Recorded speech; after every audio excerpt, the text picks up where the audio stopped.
CM Revanth Reddy మొత్తం సిగాచి పరిశ్రమకు సంబంధించి ఘటనా స్థలంలో ఆయన తిరుగుతూ మొత్తం ఆ ఘటన ఏ విధంగా జరిగింది, ఇప్పటి వరకు ఎంతమంది క్షతిగాత్రులు, ఎవరు మృతి చెందారు, సహాయక చర్యలు ఏ విధంగా కొనసాగుతున్నాయి, ప్రధానంగా పరిశ్రమ ఎప్పుడు స్థాపించబడింది, పరిశ్రమలో ఎటువంటి చర్యలు తీసుకుంటున్నారు, భద్రతా పరంగా ఏ విధంగా ఉంది అనే విషయాలన్నీ కూడా ఆయన అబ్జర్వ్ చేస్తున్నటువంటి దృశ్యాలు మనం స్క్రీన్ మీద చూస్తున్నాం.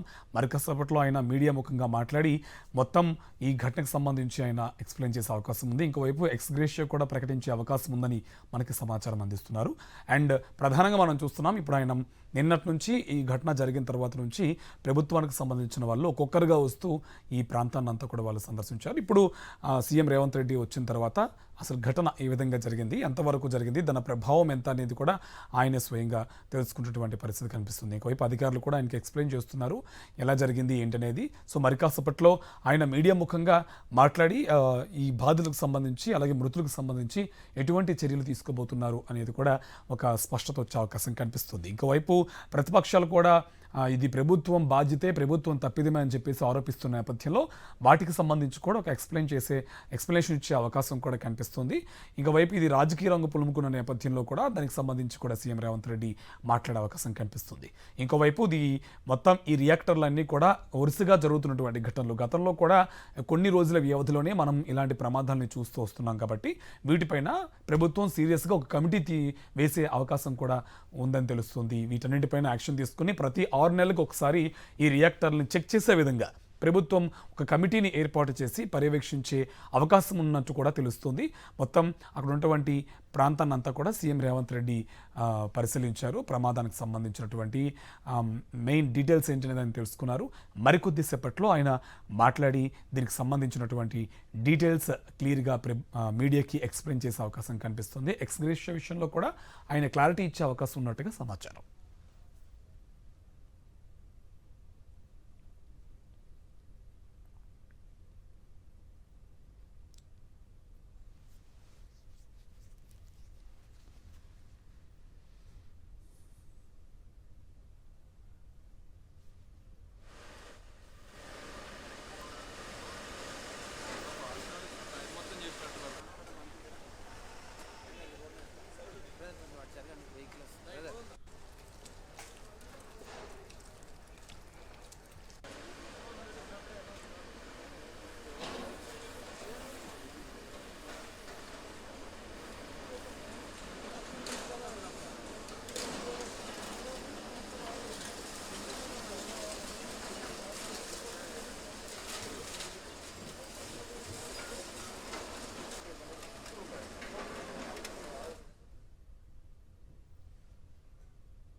నాకేం కాదుగా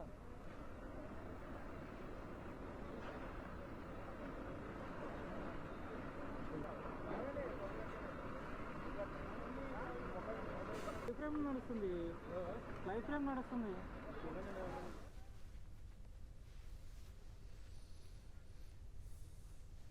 మనం చూస్తున్నాం సీఎం రేవంత్ రెడ్డి పాల్స మైలారం సిగాచి పరిశ్రమలో జరిగిన ప్రమాద ఘటనా స్థలానికి ఆయన సందర్శించారు.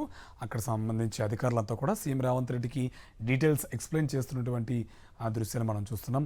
నిన్న ప్రమాదం జరిగిన తర్వాత ప్రభుత్వానికి సంబంధించినటువంటి వివిధ శాఖల మంత్రులు అందరూ కూడా ఆ ప్రమాద స్థలానికి వచ్చారు. అక్కడ ఏ విధంగా ప్రమాదం జరిగింది, ఎంతమంది క్షతిగాత్రులు, వాళ్ళ ఆరోగ్య పరిస్థితి ఏంటి, ఎక్కడ హాస్పిటల్లో వాళ్ళకి ట్రీట్మెంట్ అవుతుంది, ఇలాంటి విషయాలన్నీ కూడా ప్రభుత్వానికి సంబంధించిన వివిధ శాఖల అధికారులు నేను చేరుకున్నారు. అక్కడ మనం ఆ డీటెయిల్స్ చూస్తున్నాం. ఆ కలెక్టర్ సంబంధించి ప్రావీణ్యకు సంబంధించి కలెక్టర్ ఎవరైతే ఉన్నారో ఆ జిల్లాకు సంబంధించి ఆవిడ నిన్న కూడా ఆ ఘటన జరిగినటువంటి ప్రమాద స్థలంలో మొత్తాన్ని టైము వెచ్చించి అక్కడ ఉన్నటువంటి పరిస్థితి కనిపిస్తుంది. మొత్తం అలాగే క్షతిగాత్రులకి అలాగే హాస్పిటల్కి తరలించిన వాటన్నింటిలో కూడా దగ్గరుండి కలెక్టర్ పర్యవేక్షణ ఉంది. సో ఇప్పుడు అక్కడ నుంచి ఇన్ఫర్మేషన్ తెలుసుకుంటున్నారు, అసలు ఏం జరిగింది, సో ఏ విధంగా ముందుకు వెళ్ళాలనే విధంగా అక్కడ అన్ని డీటెయిల్స్ తెలుసుకున్నటువంటి దృశ్యాలు మనం చూస్తున్నాం. కలెక్టర్ కూడా సీఎం రేవంత్ రెడ్డికి ఆ డీటెయిల్స్ ఎక్స్ప్లెయిన్ చేస్తూ ఏ విధంగా జరిగిందనేది కూడా ఫుల్ ఇన్ఫర్మేషన్ సీఎం రేవంత్ రెడ్డికి ఇస్తున్నటువంటి దృశ్యాలు మనం చూస్తున్నాం. మొత్తంగా నిన్న ఘటన జరిగినప్పటి నుంచి కలెక్టర్ అక్కడే ఉన్నారు, అలాగే ఆ పోలీస్ సిబ్బంది, అలాగే వివిధ శాఖల అధికారులు అందరూ కూడా అక్కడే ఉంటూ సహాయక చర్యల్లో పాల్పంచుకున్నటువంటి పరిస్థితి. అక్కడ నుంచి ఇవాళ సీఎం రేవంత్ రెడ్డి సందర్శించిన నేపథ్యంలో కలెక్టర్ నుంచి ఇన్ఫర్మేషన్ సీఎం రేవంత్ రెడ్డి తెలుసుకుంటున్నారు. ఆ విజువల్స్ మనం స్క్రీన్ మీద చూస్తున్నాం.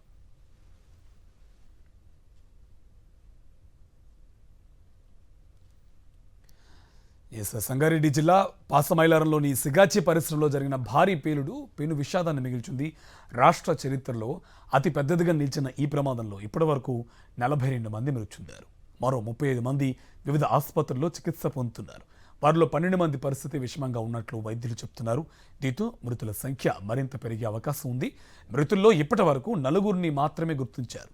ప్రమాద స్థలంలో సహాయక చర్యలు కొనసాగుతున్నాయి. సోమవారం రాత్రి ఎడతెరిపి లేకుండా వర్షం కురవడంతో సహాయక చర్యలకు ఆటంకం కలిగింది. అయితే ఉదయం కాస్త తెరిపివ్వడంతో మళ్లీ రెస్క్యూ సిబ్బంది సహాయక చర్యలను ముమ్మరం చేశారు. ఈ ప్రమాదంలో plant manager, vice president LN Govan కూడా మృతి చెందారు. 4 నెలలుగా విధులకు దూరంగా ఉన్న గోవన్ 2 రోజుల నుంచే వస్తున్నారు. కంపెనీకి వచ్చి వాహనం దిగి అడ్మినిస్ట్రేషన్ భవనంలోకి వెళ్తూ ఉండగానే పేలుడు సంభవించి దూరాన ఎగిడిపడి తీవ్ర గాయాలతో అక్కడికక్కడే మృతి చెందారాయన.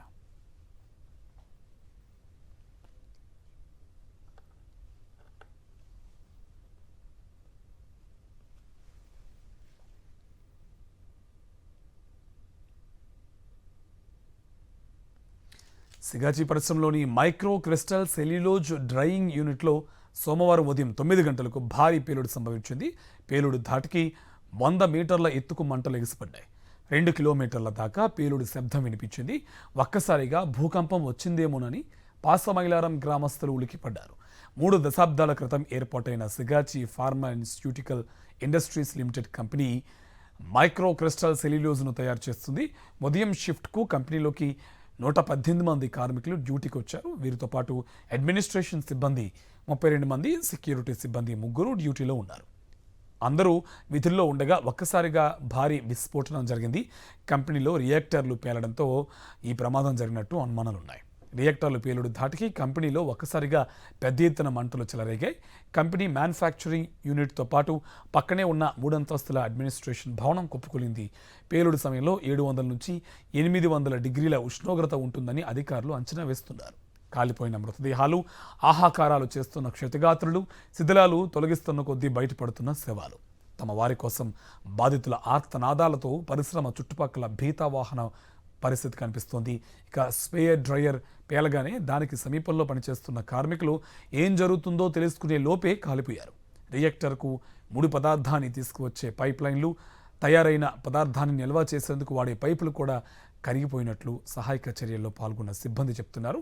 శిథిలాలను తొలగిస్తున్న కొద్దీ మృతదేహాలు బయటకు వస్తూనే ఉన్నాయి. బరువైన పైపులు, సిమెంట్ భీములు, ఇనుప గడ్డర్లను క్రేన్లతో తొలగించడానికి చాలా సమయం పడుతుంది. కాలిపోయిన మృతదేహాల నుంచి వస్తున్న వాసన, రసాయనాల దుర్గంధం కలిపి ఆ ప్రాంతంలో ముక్కుపుటాలు అదురుతున్నాయి. మృతదేహాలను గుర్తుపట్టడానికి DNA పరీక్షలే దిక్కని వైద్యులు చెబుతున్నారు. ఇక్కడ చనిపోయిన వారిని వారి కుటుంబ సభ్యుల DNAలతో పోల్చి చూసి గుర్తించాల్సి ఉంటుంది. అప్పటి వరకు మృతదేహాల అప్పగింత సాధ్యం కాకపోవచ్చు.